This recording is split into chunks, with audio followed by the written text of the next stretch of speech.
Delhi police मुख्यालय में पत्रकारों को संबोधित करते हुए outer north DCP Hareshwar B Swamy ने 4 दिन पहले हुए 4 हत्याओं को लेकर खुलासा किया, जिसमें एक महिला और 3 छोटे बच्चे थे। इस हत्याकांड को सुलझाते हुए इन हत्याओं का मास्टरमाइंड कोई और नहीं, इन बच्चों का पिता ही निकला, जो हमारे टारगेट, जिसे हमने कल सुबह राजस्थान से गिरफ्तार किया, जहां इसने अपना जुर्म भी कबूल कर लिया और आगे बताया कि किस तरह इसने ये हत्याएं की। की मॉर्निंग में समयपुर बादली पुलिस स्टेशन के एरिया में एक चंदन पार्क इलाका पड़ता है। वहाँ से एक पीसीआर कॉल आई थी जिसमें 4 लोगों के डेथ के बारे में बताया गया। तो पाया कि एक रूम है जिसमें 3 छोटे बच्चे जिनकी उम्र 4, 5 और 6 साल है और उनकी मदर जिनका नाम अनीता है, इनकी थ्रोट स्लिपिंग की वजह से डेथ हो गई है। मामले की गंभीरता को देखते हुए हमारे special CP zone 1 Shri Ravindra Yadav sir और joint CP northern range Shri Vijay Singh sir, इनके नेतृत्व में आउटर नॉर्थ डिस्ट्रिक्ट में विभिन्न टीमों का गठन किया गया और जिसमें समयपुर बादली पुलिस स्टेशन के SHO Shailendra, ATS inspector Shri Pramod, anti narcotics inspector Shri Gaurav और special staff inspector Shri Anand Jha, ACP Badli Ravinandan इनके नेतृत्व में काम कर रहे थे।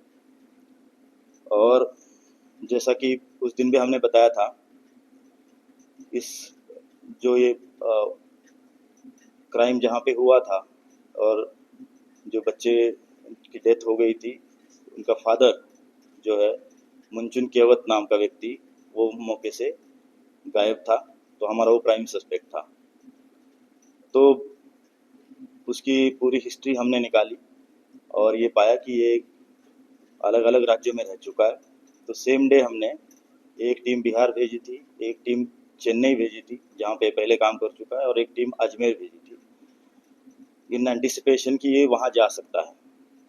और यहाँ पे लोकली हमने 10 टीमों का गठन किया था जो सीसीटीवी का ट्रेलिंग कर रही थी।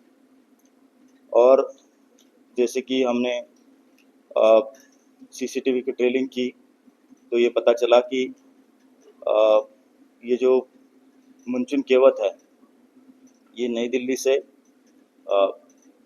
अजमेर की ट्रेन में बैठा हुआ है और हमने तुरंत वहाँ अजमेर जो ऑलरेडी स्टेशन हमारी टीम थी उनको एक्टिवेट किया और किशनगढ़ मंडी से इसको कल मॉर्निंग में हमने हिरासत में लिया। इसने अपना गुनाह कबूल कर लिया है और जो इंटरोगेशन हमने किया अब तक, उससे कुछ बातें सामने जो आई है। पहले तो इसका प्रोफाइल, ये एक लेबर है और अलग अलग राज्यों में अलग अलग सीज़न में जाके काम करता है मंडियों में।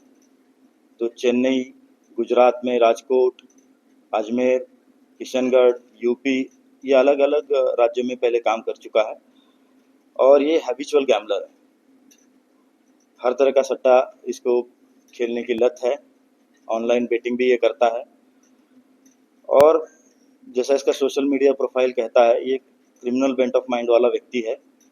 काफ़ी वेपन के साथ पोज करते हुए उसने रील डाले हुए हैं।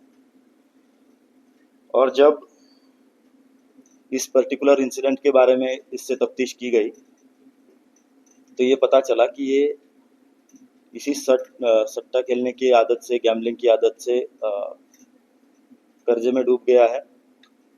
इसका गांव पटना बिहार है और वहाँ के कुछ लोगों से इसने पैसा लिया हुआ है ब्याज पे। पिछले 3-4 सालों से पैसा ले रहा है और वो चुकाने की सिचुएशन में नहीं था और वो लोग इसको कॉल करके पैसे की मांग कर रहे थे। जो प्रेजेंट इंसिडेंट है उसकी शुरुआत 23 तारीख को होती है, जब एक मिथिलेश यादव नाम का व्यक्ति इसको कॉल करता है पैसे के लिए, and they had heated argument on phone.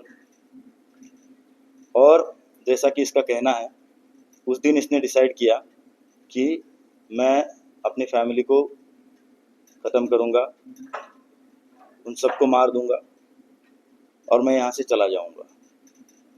और उसी दिन 23 तारीख को इसने मंडी से, आज़ादपुर मंडी से एक दुकान से एक नाइफ लिया।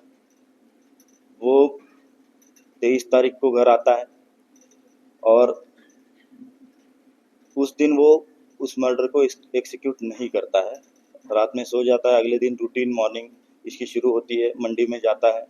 24 तारीख को रूटीन टाइम पे अपने घर पे आता है। 24 शाम को 8 साढ़े 8 बजे अपने बच्चों को, वाइफ को लेके मार्केट में जाता है। होली के त्यौहार के लिए खरीदारी करता है। रात में 9 साढ़े 9 10 बजे सब लोग सो जाते हैं, बट ये नहीं सोता। और बीच में वाइफ ने 1-2 बार उठ के बताया भी कि आप क्यों नहीं सो रहे हो, तो ये उसका कोई जवाब नहीं देता और ये जागता रहता है 4 बजे तक। और 4 बजे इसने सबसे पहले अपनी वाइफ का थ्रोट स्लिटिंग किया। उसमें कुछ स्कफल हुआ, उसके हाथ पे भी इंजरी मार्क है, शायद वो नींद से जाग गई होगी। और उसके स्कफल से जो बाजू में एक बच्चा सोया हुआ था वो भी उठ गया, जो बेटी थी सबसे बड़ी वाली।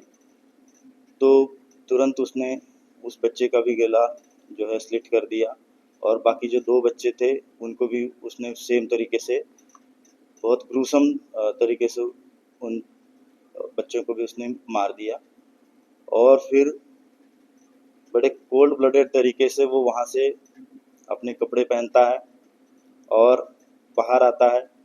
ई रिक्शा लेता है चंदन पार्क एरिया से और लिबासपुर अंडरपास तक आता है। उसके बाद एक ऑटो रिक्शा लेता है, ये उसको रेंट फिक्स करता है और वहाँ से नई दिल्ली रेलवे स्टेशन आता है। नई दिल्ली रेलवे स्टेशन पे काफ़ी सारे प्लेटफॉर्म चेंज करके